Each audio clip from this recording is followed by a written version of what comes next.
Ahora Trump se dice que ya gastó 11 mil millones de dólares en la guerra, si es lo que los cálculos que ayer salieron. La luna no le interesa a Elon Musk, sí, pero no sé para qué. Elon Musk es una persona que, no, a ver, que Trump no está bien de la cabeza y no estoy eh, tratando de ser ofensivo ni mucho menos.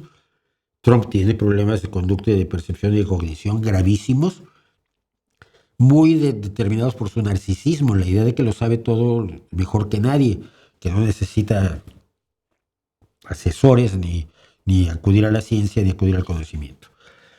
Pero Elon Musk es mucho peor porque Elon Musk además no ha hecho nada. Es decir, ha tenido dinero para hacer cosas, pero a él no se le ha ocurrido nada. Mucha gente lo ve como un gran ingeniero y tú dices, ¿qué hizo? No hizo nada. Se fue con un amigo que hizo PayPal, ganó dinero, luego compró Tesla. Y paga salarios para que la gente haga cosas, pero él en lo personal no hace nada. Y sí, creo que es uno de sus problemas, no lo sé. Pero es una persona que evidentemente tiene unos problemas cognitivos clarísimos y su giro hacia la ultraderecha en Twitter es notable, por cierto. Ya podríamos hablar de eso, fíjate. La influencia de Twitter. Ustedes saben que existe esta red social, llamémosle, que fundaron unos señores para, originalmente era microblogging, hacías blogs de 140 caracteres, era microblogging, esa era la idea. Luego se convirtió en un espacio de debate y de discusión complicadísimo y una especie de ágora mundial, de centro de reunión mundial.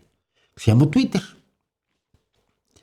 Luego lo compró Elon Musk, le cambió el nombre y entonces ya desde entonces todo el mundo le dice Twitter, porque se sigue llamando Twitter. Por más que le haya puesto X, por más que haya cambiado todo. Bueno, la pregunta que se hicieron algunos investigadores recientemente fue si el algoritmo de tu red social puede cambiar tus opiniones políticas.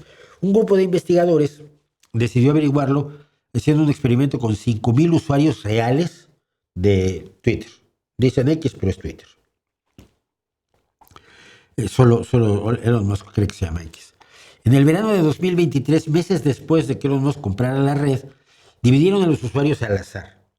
A unos los pusieron en el feed, en el flujo de alimentación de datos, de publicaciones, que el algoritmo elige para uno, el que se llama el para ti.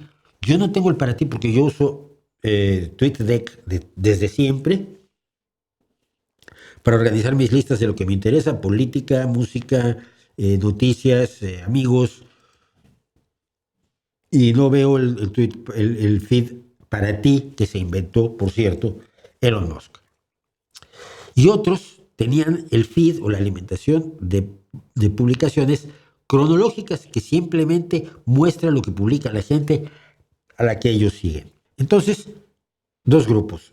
2.500 reciben en su feed las posts que elige el algoritmo en el para ti. Y los otros reciben el orden cronológico de lo que publica la gente a la que siguen. Los dejaron así durante 7 semanas. Al cabo de las 7 semanas, los que se vieron expuestos al para ti del algoritmo empezaron a adoptar posiciones más conservadoras, más rechazo a las investigaciones judiciales contra Trump, esto se hizo evidentemente con ciudadanos estadounidenses, una visión más negativa de Ucrania y de Zelensky, y le daban una mayor prioridad a la agenda republicana en temas como la inmigración y el crimen. ¡Qué casualidad! Todo alineado con las opiniones de Musk y con lo que él publica todos los días desde su cuenta, que es verdaderamente lamentable.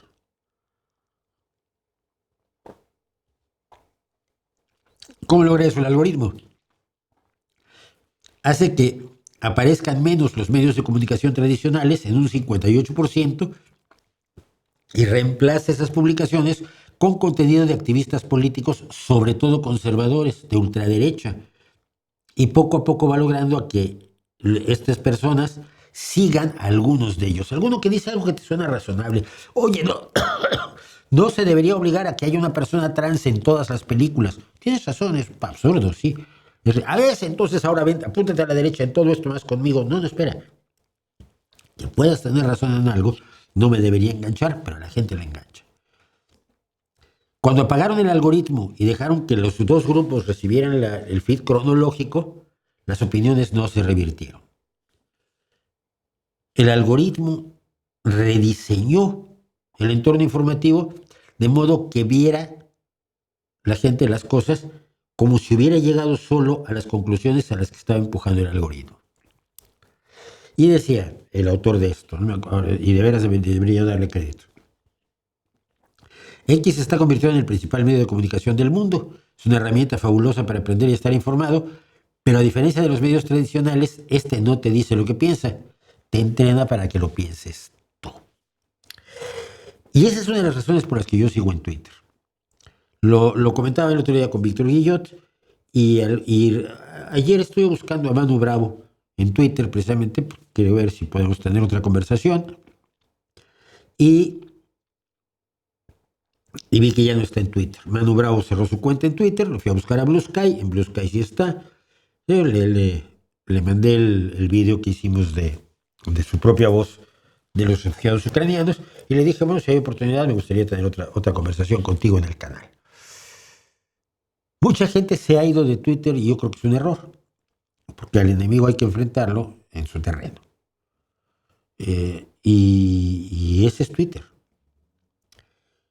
No me llega tanta basura como le llega a la mayoría de la gente que no usa TweetDeck, que es de pago, pero que es un filtro que yo controlo, y yo así controlo lo que recibo. ¿No quieres escuchar opiniones en contrario? Sí, opiniones en contrario sí me gusta escuchar, pero propaganda de ultraderecha no me interesa, ya la conozco. Me llegan, cuando digo cosas que no les gustan, los prorrusos, los pro-Trump, los pro-Morena, los filósofos, todos me llegan. Y muchos de ellos te das cuenta inmediatamente que son bots. 6 seguidores, cuenta que abrió en 2018. 9 años y 8 años y no has conseguido más que 6 seguidores. Es que nunca ha posteado. No, solo está allí es una cuenta de reserva para venir a chinchar. Entonces yo bloqueo y casi nunca contesto a lo que claramente son bots. A veces se me va la mano y contesto. Pero creo que hay que ser una voz en Twitter. Tengo 40,000 seguidores. Supongo que 40,000, sí. Tengo 40,000 seguidores y creo que vale la pena que tengan mi punto de vista para, si quiere, equilibrar un poco el delirio de Twitter. Tengo 47,600 seguidores en este momento, casi 50,000. Yo creo que hay que hacerlo porque la influencia de Twitter es enorme. Elon Musk lo sabe. Él evidentemente fingió muy alegremente que lo que él estaba haciendo era defender la libre expresión, y ahora persigue la libre expresión, y con shadow bannings y con todos los trucos que tiene como dueño del algoritmo para hacer que la gente vea lo que él quiere y no vea aquello que él no quiere. En un mundo normal, a un empresario así no se le permitiría hacer eso. Y por eso, cuando España se plantea el ponerlo bajo control, decide que también va a hacer golpismo en contra de España. Esos son los grandes héroes del tecnofascismo actual.